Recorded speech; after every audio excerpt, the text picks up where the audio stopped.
Hi, before I forget, the name of the book, Perfect Health, A Fight, A Struggle, A Vapor by Thelma Wright, Wright.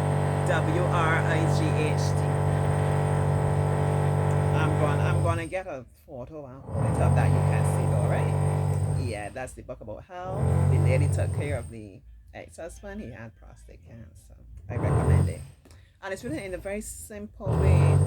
And these things encourage me to get back into my writing as well. People keep, they're on my case.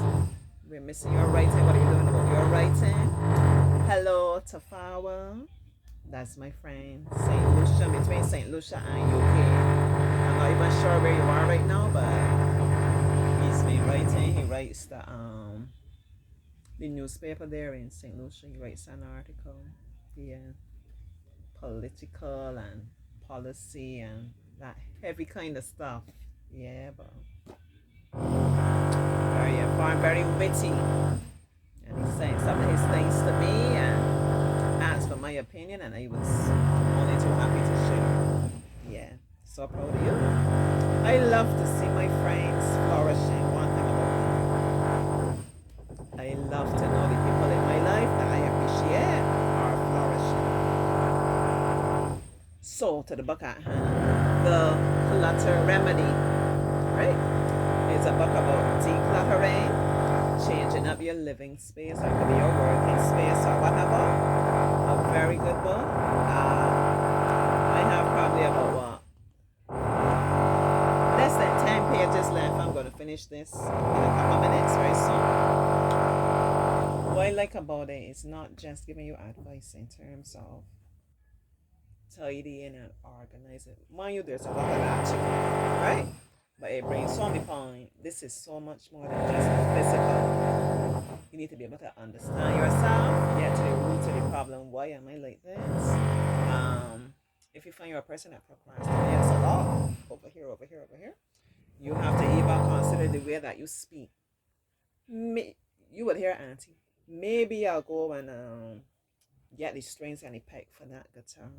Maybe, probably, I think I might start that crochet.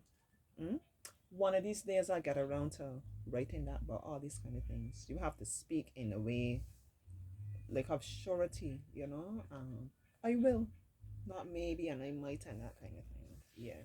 And it makes a big difference. So being mindful of that, I've tried to do that.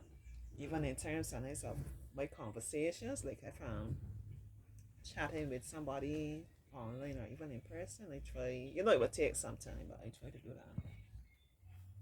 If I find that I can't say I will do something, probably don't bother to say at all. I will say something else. Yeah, but that's a big deal. The third thing, what did I say? Get to understand yourself, get to the root of the problem, right? Um, Change your language, be mindful of how you speak. Speak in it, be more purposeful and intentional with how you speak. Um, and as you start the process of decluttering and different emotions, different things come to the fore. Sometimes you might need to seek help, or if you can have quiet time with yourself and come to understand, is it that I went through a trauma? Is it that I have this unresolved grief? Is it I don't know, am I protecting myself or something because of a disappointment? Am I pulling into things, as I say, come to understand.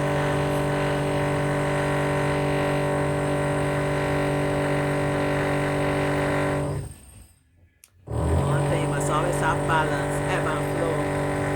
You have periods of noise, then you must have a period of silence. Basically because nobody can be like that forevermore. Yeah.